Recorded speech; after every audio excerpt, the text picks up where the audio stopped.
আসসালামু আলাইকুম, শুভেচ্ছা সহ আমন্ত্রণ জানাচ্ছি প্রবাস সংবাদে। আজকের প্রবাস সংবাদ জানাচ্ছি আহমেদ মেহেদী হাসান।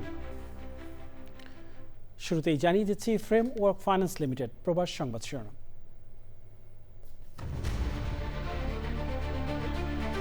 ইরানের লক্ষ্য অর্জনের দ্বার প্রান্তে জানিয়ে সামনের 2-3 সপ্তাহ কঠোর হামলায় ট্রাম্পের ঘোষণা, আরও 6 মাস যুদ্ধ চালাতে তেহরানের প্রস্তুতি।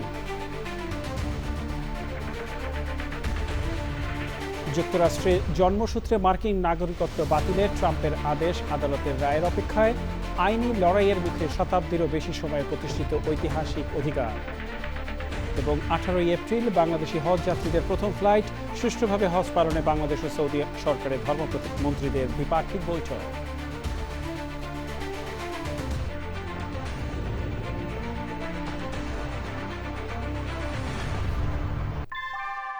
নিউ ইয়র্কে প্রবীণদের কাছে আস্থার নাম অল কাউন্টি হোম কেয়ার। এখানে পাচ্ছেন প্রিয়জনের যত্নে অভিজ্ঞ কেয়ার গিভার। কল করুন 646-444-2266। সংবাদ শিরোনামগুলো জানাচ্ছিলাম। প্রিয় দর্শক, এখনকার সংবাদ আয়োজনে একই সঙ্গে চ্যানেল আইয়ের ইউটিউব চ্যানেলে এবং চ্যানেল আইয়ের ওটিটি প্ল্যাটফর্ম আই স্ক্রিনে লাইভ স্ট্রিমিং হচ্ছে। যাওয়া যাক বিস্তারিত সংবাদে। ইসরায়েলে নতুন করে ক্ষেপণাস্ত্র হামলা চালিয়ে ইরান এবং লেবাননের সশস্ত্র গোষ্ঠী হিজবুল্লাহ পাল্টা তেহরান জুড়ে ব্যাপক হামলা চালিয়েছে ইসরায়েল। হামলায় তেহরানের শতাব্দী প্রাচীন চিকিৎসা গবেষণা কেন্দ্রের ব্যাপক ক্ষতি হয়েছে। ইসরায়েলের দাবি 24 ঘন্টায় 40 হিজবুল্লাহ যোদ্ধা নিহত হয়েছে। এদিকে অন্যায্য এ যুদ্ধের পরিণতি জানাতে যুক্তরাষ্ট্রের সাধারণ জনগণের উদ্দেশ্যে খোলা চিঠি দিয়েছেন ইরানের প্রেসিডেন্ট মাসুদ পেজেশকিয়ান। জাতির উদ্দেশ্যে দেওয়া ভাষণে ইরান যুদ্ধ শেষ করার ইঙ্গিত দিয়েছেন মার্কিন প্রেসিডেন্ট ডোনাল্ড ট্রাম্প। সুব্রত গায়নের রিপোর্ট।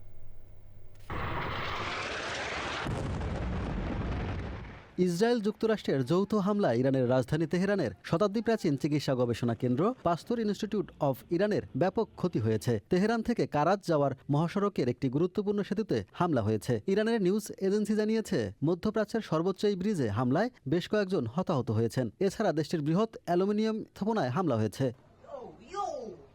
ইরানের রাজধানী তেহরানে হামলায় 33,000 বাড়ি ক্ষতিগ্রস্ত হয়েছে। এদিকে ইসরায়েলি সামরিক বাহিনী দাবি করেছে, তারা গত 24 ঘন্টায় 40 জন হিজবুল্লাহ যোদ্ধাকে হত্যা করেছে। ইসরায়েলের রোশ হানিকরা এলাকা, স্লোমি বসতি এবং পশ্চিম গ্যালিলিকে লক্ষ্য করে রকেট হামলা হয়েছে। এ সময় আপার গ্যালিলি জুড়ে সাইরেনের শব্দ শোনা গেছে। এছাড়া ডোনাল্ড ট্রাম্পের ভাষণের পরপরই ইসরায়েল জুড়ে ক্ষেপণাস্ত্র হামলা চালাচ্ছে ইরান। জাতির উদ্দেশ্যে ভাষণে মার্কিন প্রেসিডেন্ট ডোনাল্ড ট্রাম্প ইরান যুদ্ধ বন্ধের ইঙ্গিত দিলেও 2 থেকে 3 সপ্তাহ যুদ্ধ চলতে পারে বলেও জানান। যুদ্ধে অংশ নেওয়ায় তিনি ইসরায়েল ও উপসাগরীয় অঞ্চলের দেশগুলোকে ধন্যবাদ জানান। বাগদাদে মার্কিন দূতাবাস, বাগদাদ ডিপ্লোম্যাটিক সাপোর্ট সেন্টার এবং দেশটির আধা স্বায়ত্তশাসিত কুর্দি অঞ্চলের ইরবিলে মার্কিন কনসুলেটে হামলার বিষয়ে তথ্য দিলে $30 লাখ পুরস্কার ঘোষণা করেছে মার্কিন পররাষ্ট্র বিভাগ। ইরানের পররাষ্ট্রমন্ত্রী আব্বাস আরাকচি জানিয়েছেন, ইরান অন্তত 6 মাস যুদ্ধ চালিয়ে যেতে প্রস্তুত। অন্যায্য যুদ্ধের পরিণতি জানাতে যুক্তরাষ্ট্রের সাধারণ জনগণের উদ্দেশ্যে খোলা চিঠি দিয়েছেন ইরানের প্রেসিডেন্ট মাসুদ পেজেশকিয়ান। ইরান সংঘাত নিরসনে অবদান রাখতে রাশিয়া প্রস্তুত বলে জানানো হয়েছে। প্রেসিডেন্ট ভ্লাদিমির পুতিন আঞ্চলিক নেতাদের সঙ্গে আলোচনা অব্যাহত রেখেছেন। এছাড়া ইরানের যুদ্ধরত সব পক্ষকে সামরিক পদক্ষেপ বন্ধ করে অবিলম্বে যুদ্ধবিরতি কার্যকরের আহ্বান জানিয়েছে চীনের পররাষ্ট্র মন্ত্রণালয়। এমনকি হরমুজ প্রণালী পরিস্থিতি নিয়ে আলোচনা করতে G7 আগামী সপ্তাহে উপসাগরীয় সহযোগিতা পরিষদের সঙ্গে একটি বৈঠকে বসবে। Subrata Gain, channel I. Hormuz প্রণালীতে ইরানের অবরোধের কারণে এপ্রিল মাসে তেল সরবরাহে বাধা দ্বিগুণ হবে বলে আশঙ্কা প্রকাশ করেছে আন্তর্জাতিক জ্বালানি সংস্থা IEA। নরওয়ের নর্জেস ব্যাংক ইনভেস্টমেন্ট ম্যানেজমেন্টের CEO নিকোলাই তানজেনকে এক পডকাস্টে IEA-র প্রধান ফাতি বিরল বলেন, শীঘ্রই এশিয়ার মতো এপ্রিল বা মে মাসে ইউরোপেও এই সমস্যা দেখা দেবে।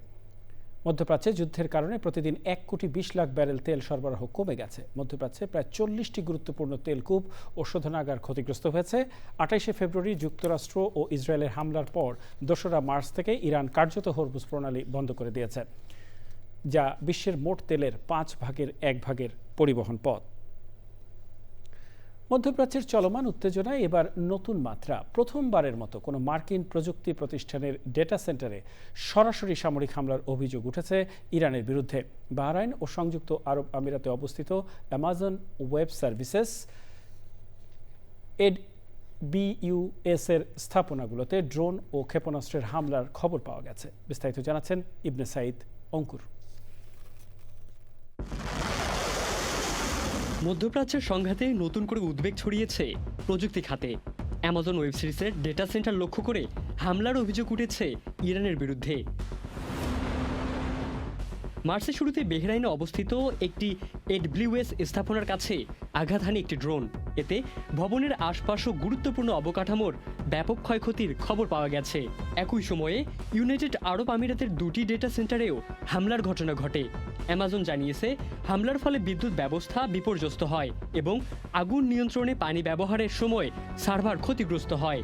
সবশেষ 1 এপ্রিল আবারও বাহরাইনে AWS সংশ্লিষ্ট স্থাপনায় হামলা চালানো হয়। দেশটির স্বরাষ্ট্র মন্ত্রণালয় জানায়, হামলার পর কর্পোরেট ভবনে আগুন ধরে যায় এবং সিভিল ডিফেন্স কর্মীরা তা নিয়ন্ত্রণে আনে। এর আগে ইসলামিক রেভলিউশনারি গার্ড কর্পসের মার্কিন প্রযুক্তি প্রতিষ্ঠানগুলোকে লক্ষ্য করে হামলার হুমকি দিয়েছিল। তালিকায় ছিল অ্যামাজন, গুগল, অ্যাপেল এবং মাইক্রোসফট।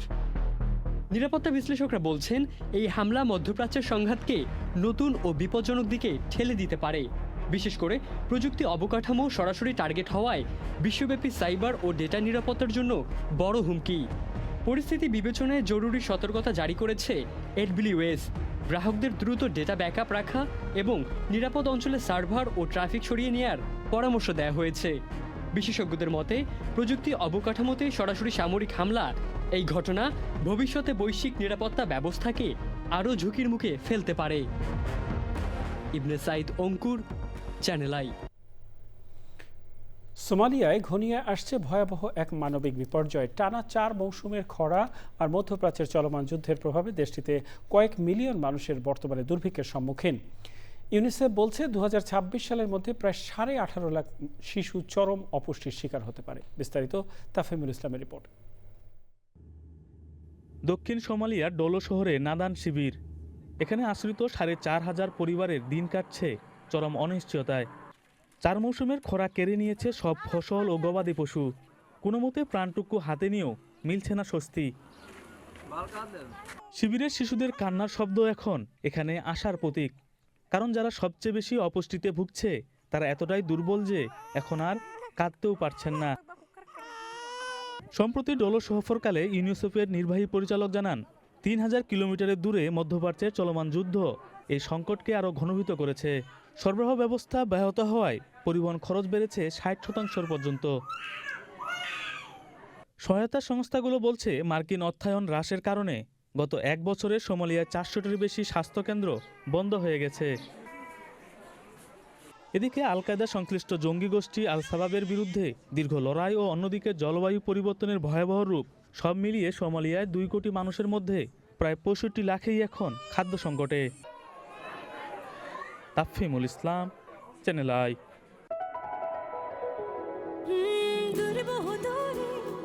চলো হারিয়ে যাই তুমি আমি দুজনে মিলে,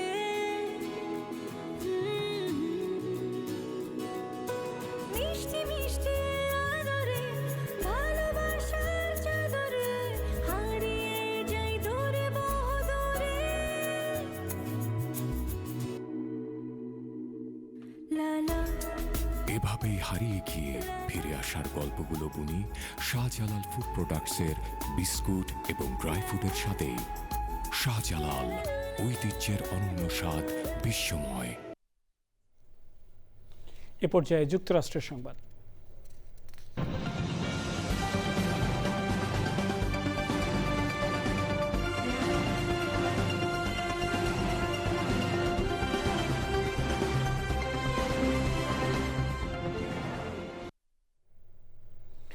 জন্মসূত্রে মার্কিন নাগরিকত্ব বাতিলে ট্রাম্পের আদেশ আদালতের রায়ের অপেক্ষায়। শতাব্দীরও বেশি সময় ধরে প্রতিষ্ঠিত এই অধিকার এখন ঐতিহাসিক আইনি লড়াইয়ের মুখে।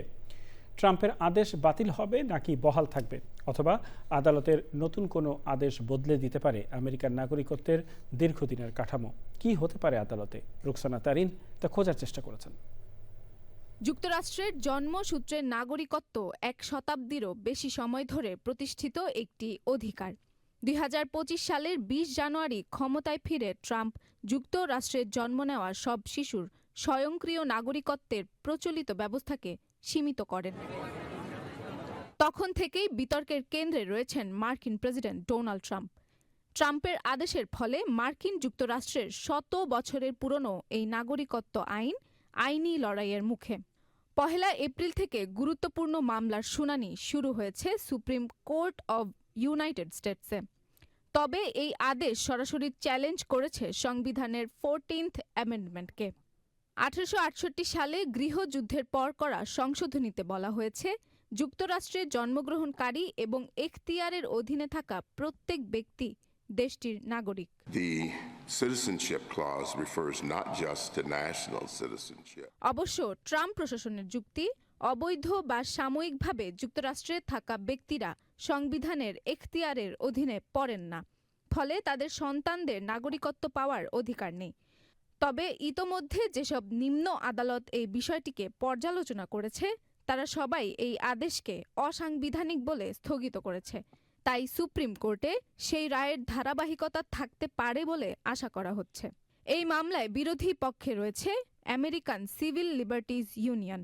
সংস্থাটি বলছে, এটি শুধু একটি নীতি পরিবর্তন নয়, বরং আমেরিকান নাগরিকত্বের সংজ্ঞাকে মৌলিকভাবে বদলে দেওয়ার চেষ্টা। গবেষণায় দেখা গেছে, এই আদেশ কার্যকর হলে প্রতি বছর ২ লক্ষের বেশি শিশু নাগরিকত্ব থেকে বঞ্চিত হতে পারে এবং এর প্রভাবে ছাত্র ভিসা, কর্ম ভিসা বা গ্রিন কার্ডের অপেক্ষায় থাকা বৈধ অভিবাসীদের সন্তানরাও এর আওতায় পড়তে পারেন। এখন সবচেয়ে বড় প্রশ্ন, সুপ্রিম কোর্টের রক্ষণশীল সংখ্যাগরিষ্ঠ বিচারকরা কোন পথে হাঁটবেন? তাদের রায় নির্ধারণ করবে যুক্তরাষ্ট্রে জন্ম নিলেই নাগরিকত্ব পাওয়ার ঐতিহ্য বহাল থাকবে, নাকি নতুন ব্যাখ্যার সূচনা হবে? শিগগিরই আসতে পারে বহুল প্রতীক্ষিত এই রায়, যার দিকে তাকিয়ে আছে শুধু মার্কিনীরাই নয়, আছে সারা বিশ্ব। Roksana Tarin, channel I. ৫৩ বছরের বেশি সময় পর আবারও চাঁদের উদ্দেশ্যে নভোচারী পাঠালো যুক্তরাষ্ট্র। যুক্তরাষ্ট্রের স্থানীয় সময় বুধবার মার্কিন মহাকাশ সংস্থা নাসার আর্টেমিস ২ এর ১০ দিনের মিশনে ৪ নভোচারী ফ্লোরিডার কেনেডি স্পেস সেন্টার থেকে ওরিয়ন ক্যাপসুলে চড়ে যাত্রা করেন। নাসার আর্টেমিস ২ মিশনকে চাঁদে সফল উৎক্ষেপণের জন্য ধন্যবাদ জানান প্রেসিডেন্ট ডোনাল্ড ট্রাম্প। উৎক্ষেপণের পর সংবাদ সম্মেলনে নাসার প্রশাসক জ্যারেড আইজ্যাকম্যান জানান, নভোচারীরা নিরাপদ, সুরক্ষিত ও অত্যন্ত উৎফুল্ল আছেন। ২০২৮ সালের মধ্যে চাঁদের দুর্গম দক্ষিণ মেরুতে নভোচারী অবতরণের লক্ষ্য নির্ধারণ করেছে নাসা। আমিনা রহমান সুপ্তি রিপোর্ট। ১৯৭২ সালে নাসার অ্যাপোলো ১৭ মিশনের পর এবার প্রথম কোনো মানুষ চাঁদের পথে রওনা হলেন। এই অভিযানে ৪ জন নভোচারীকে চাঁদের চারপাশ ঘুরিয়ে আবার পৃথিবীতে ফিরিয়ে আনবে। নাসার পক্ষ থেকে জানানো হয়েছে, ক্যাপসুলটি প্রায় ১৫ ফুট চওড়া ও ৯ ফুট উঁচু। পরবর্তী ২৪ ঘন্টার মধ্যে এই ক্যাপসুল চাঁদের কক্ষপথে পৌঁছাবে। সেখানে নভোচারীরা নানা পরীক্ষা নিরীক্ষা করবেন। সবকিছু ঠিকঠাক থাকলে এটি চাঁদে যাওয়ার জন্য সবুজ সংকেত পাবে। আর্টেমিস ২ মিশনের ৪ নভোচারী হলেন নাসার রিড ওয়াইজম্যান, ভিক্টর গ্লোভার ও ক্রিস্টিনা কোচ এবং ক্যানাডিয়ান স্পেস এজেন্সির জেরেমি হ্যানসন। মানুষবাহী এই পরীক্ষামূলক যাত্রার মূল লক্ষ্য চাঁদের নিয়মিত যাতায়াত শুরু করা। নাসার কয়েক দশকের দীর্ঘমেয়াদী পরিকল্পনা হল আর্টেমিস। ১৯৭২ সালের পর আবারও মানুষকে চাঁদে পাঠানো, সেখানে দীর্ঘমেয়াদী ঘাঁটি তৈরি এবং ভবিষ্যতে মঙ্গল গ্রহে মানুষের অভিযানের পথ প্রশস্ত করার উদ্দেশ্যে এই পরিকল্পনা হাতে নেয় নাসা। চাঁদে সফল উৎক্ষেপণের জন্য নাসার আর্টেমিস ২ মিশনের ক্রুদের অভিনন্দন জানান president Donald Trump. Let me begin by congratulating the team at NASA and our brave astronauts on the successful launch of Artemis 2. It was quite something. Artemis ২ সফল হলে তা আর্টেমিস ৩ এর পথ খুলে দেবে। এরপর আর্টেমিস ৪ চাঁদের নভোচারী অবতরণ এবং ভবিষ্যতে পৃথিবীর বাইরে মানুষের স্থায়ী উপস্থিতি নিশ্চিতের লক্ষ্যে পরিচালিত হবে। Amina Rahman Supti, channel I. বাংলাদেশ ও সংযুক্ত আরব আমিরাতের দ্বিপাক্ষিক সম্পর্ক জোরদারে আমিরাতের president Sheikh Mohammed bin Zayed Al নাহিয়ানের কাছে বিশেষ লিখিত বার্তা পাঠিয়েছেন প্রধানমন্ত্রী তারেক রহমান। আবুধাবিতে বিশেষ বার্তাটি আমিরাতের উপ প্রধানমন্ত্রী ও পররাষ্ট্রমন্ত্রী শেখ আবদুল্লাহ বিন জায়েদ আল নাহিয়ানের কাছে তুলে দেন প্রধানমন্ত্রীর বৈদেশিক নীতি বিষয়ক উপদেষ্টা হুমায়ুন কবির। সে সময় আমিরাতের নিরাপত্তা ও স্থিতিশীলতা রক্ষায় বাংলাদেশের পূর্ণ সমর্থনের কথা পুনর্ব্যক্ত করেন প্রধানমন্ত্রীর উপদেষ্টা। বাংলাদেশের বন্ধুত্বপূর্ণ ও দৃঢ় অবস্থানের জন্য আমিরাতের পররাষ্ট্রমন্ত্রী কৃতজ্ঞতা প্রকাশ করেন। বৈঠকে আমিরাতের জ্বালানি ও অবকাঠামো মন্ত্রী সুহায়েল বিন মোহাম্মদ আল মাজরুই ও আমিরাতে বাংলাদেশের রাষ্ট্রদূত তারেক আহমেদ সহ দুই দেশের উচ্চপদস্থ কর্মকর্তারা উপস্থিত ছিলেন। 18 এপ্রিল থেকে শুরু হচ্ছে বাংলাদেশি হজ যাত্রীদের প্রথম হজ ফ্লাইট। হজ ও ওমরা যাত্রীদের সার্বিক ব্যবস্থাপনা, সরেজমিনে তদারকি এবং সৌদি সরকারের সুষ্ঠু হজ পালনের জন্য ধর্মমন্ত্রী শাহ মোফাজ্জল হোসেন কায়কোবাদ দ্বিপাক্ষিক বৈঠক করেন সৌদি হজ ও ওমরা মন্ত্রী তৌফিক বিন ফৌজান আল রাবিয়ার সাথে। মদিনা থেকে বিস্তারিত জানাচ্ছেন এমওয়াই আলাউদ্দিন। আর মাত্র কয়েকদিন পরেই শুরু হচ্ছে বাংলাদেশি হজ যাত্রীদের প্রথম হজ ফ্লাইট। এর মাধ্যমে শুরু হবে এ বছরের হজের কার্যক্রম। হজ ব্যবস্থাপনায় সার্বিক তদারকি ও সৌদি আরবের মদিনায় হজ ও উমরা কনফারেন্সে অংশ নিয়েছেন ধর্মমন্ত্রী। এছাড়া উন্নত হজ ব্যবস্থাপনায় দ্বিপাক্ষিক বৈঠক করেন সৌদি হজ ও উমরা মন্ত্রী তৌফিক বিন ফৌজান আল রাবিয়ার সাথে। বৈঠকে ধর্মসচিব মুন্সি আলাউদ্দিন আল আজাদ, সৌদি আরবে নিযুক্ত বাংলাদেশের রাষ্ট্রদূত Mohammad Delwar Hossain, consul general Mohammad Shakhawat Hossain, councillor হজ মোহাম্মদ কামরুল ইসলাম উপস্থিত ছিলেন। আমি তো অতীতের থেকে এখন দেখতেছি হাজারো গুণ ভালো অবস্থানে করতেছেন এবং উনি ভালো করার চেষ্টা করতেছেন, আরো করবে যাতে আর সুন্দর এবং ভালোভাবে হজ হয়। এটাই ওনাদের চিন্তা ভাবনা, কিভাবে হাজিদের খেদমত করা যায়। হাজিদের খেদমত করার জন্য এত প্রচেষ্টা ওনাদের। সুষ্ঠু হজ ব্যবস্থাপনায় এসব কনফারেন্স ভূমিকা রাখবে বলে মনে করছেন হজ এজেন্সিস অ্যাসোসিয়েশন বাংলাদেশের সাবেক মহাসচিব। যারা বেস্ট সার্ভিস দিচ্ছে, যাদের গাড়ির সুবিধা আছে, উমরা হাজি সাহেবদের জন্য যারা ভালো সার্ভিস দিবে তাদের সাথে কন্ট্যাক্ট করার জন্য আমরা বিভিন্ন স্টলে ঘুরে দেখতেছি। বিশ্বের বিভিন্ন দেশ থেকে যেসব উমরা পালনকারীরা এবং উমরা কোম্পানির সাথে সংশ্লিষ্ট যারা এখানে আসছেন এবং তাদের হজ ব্যবস্থাপনা, উমরা ব্যবস্থাপনায় তার অনেকটা ভালো ভূমিকা রাখবে বলে মনে করছেন সংশ্লিষ্টরা। সৌদি আরবের মদিনার এক্সিবিশন সেন্টার থেকে এমওয়াই আলাউদ্দিন, চ্যানেল আই। মধ্যপ্রাচ্য যুদ্ধ যখন বিশ্বের জ্বালানি তেলের বাজারকে নাড়িয়ে দিচ্ছে, তখন ব্রাজিল কয়েক দশকের পুরনো পদ্ধতিতে আখভিত্তিক ইথানল পদ্ধতি ব্যবহার করে জৈব জ্বালানি তৈরি করছে। এটি একদিকে যেমন সস্তা, তেমনি জলবায়ু পরিবর্তনকারী দূষণও কম ছড়ায়। লাখ লাখ ব্রাজিলীয় চালক শতভাগ আখ ভিত্তিক জৈব জ্বালানি মিশ্রিত গ্যাসোলিন ব্যবহার করছেন। আমিনা রহমান সুপ্তির রিপোর্ট। অপরিশোধিত তেলের অন্যতম প্রধান উৎপাদক ও রপ্তানিকারক হওয়ার পরও ব্রাজিল তার অভ্যন্তরীণ পরিশোধিত জ্বালানির চাহিদা মেটাতে আমদানির উপর নির্ভরশীল।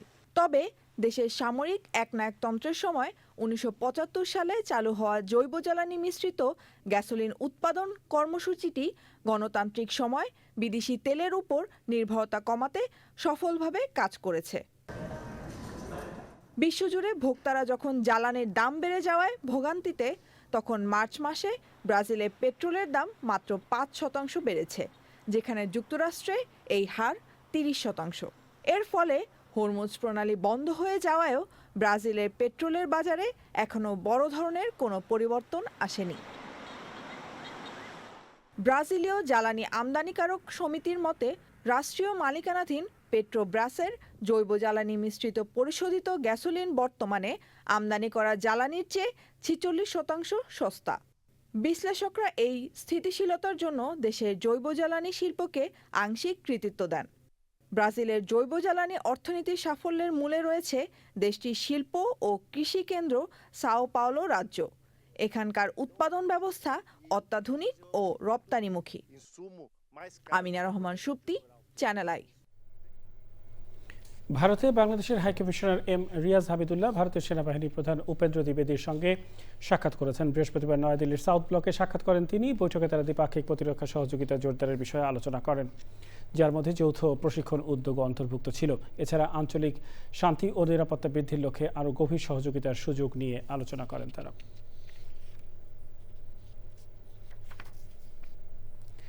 যথাযোগ্য মর্যাদা ও উৎসবমুখর পরিবেশে ইতালির মিলানে বাংলাদেশের স্বাধীনতা ও জাতীয় দিবস উদযাপন করা হয়েছে।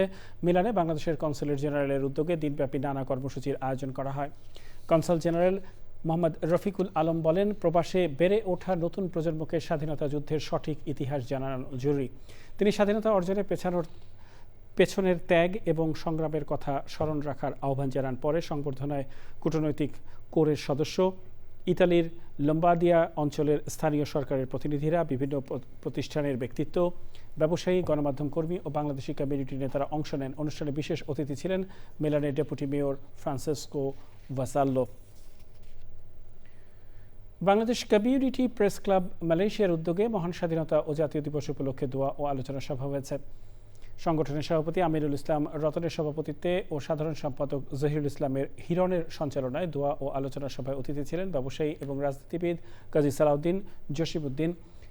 বিডিএফসি মালয়েশিয়ার সভাপতি আব্দুল মবিন ভুইয়া। আলোচনায় মহান মুক্তিযুদ্ধ এবং 2024-এর অভ্যুত্থানের শহীদদের প্রতি শ্রদ্ধা জানানো হয়। এছাড়া রাষ্ট্র গঠনে বর্তমান সরকারের নেওয়া বিভিন্ন পদক্ষেপের প্রশংসা করেন বক্তারা। Bangla press club of Michigan US এর সাধারণ সভা হয়েছে 29শে মার্চ রোববার সন্ধ্যায় ওয়ারেন শহরের একটি অভিজাত রেস্তোরাঁয় এই সভা হয়। প্রেস ক্লাবের সভাপতি পার্থসারথী দেবের সভাপতিত্বে ও সাধারণ সম্পাদক জুয়েল খানের সঞ্চালনায় সভায় বক্তব্য রাখেন প্রেস ক্লাবের সাবেক সভাপতি হেলাল উদ্দিন রানা, সাবেক সাধারণ সম্পাদক ইকবাল ফেরদৌস সহ অন্যরা।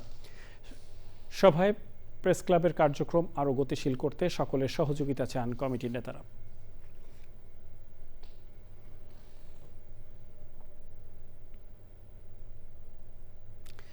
সবশেষে ফ্রেমওয়ার্ক ফাইন্যান্স লিমিটেড প্রবাস সংবাদ শিরোনামগুলো জানিয়ে দিচ্ছি আরও একবার। ইরানের লক্ষ্য অর্জনের দ্বারপ্রান্তে জানিয়ে সামনের 2-3 সপ্তাহ কঠোর হামলায় ট্রাম্পের ঘোষণা। আরও 6 মাস যুদ্ধ চালাতে তেহরানের প্রস্তুতি। যুক্তরাষ্ট্রের জন্মসূত্রে মার্কিন নাগরিকত্ব বাতিলে ট্রাম্পের আদেশ, আদালতের রায়ের অপেক্ষায় আইনি লড়াইয়ের মুখে শতাব্দীরও বেশি সময় প্রতিষ্ঠিত ঐতিহাসিক অধিকার। এবং 18 এপ্রিল বাংলাদেশি হজযাত্রীদের প্রথম ফ্লাইট, সুষ্ঠুভাবে হজ পালনে বাংলাদেশ ও সৌদি সরকারের ধর্মমন্ত্রীদের দ্বিপাক্ষিক বৈঠক।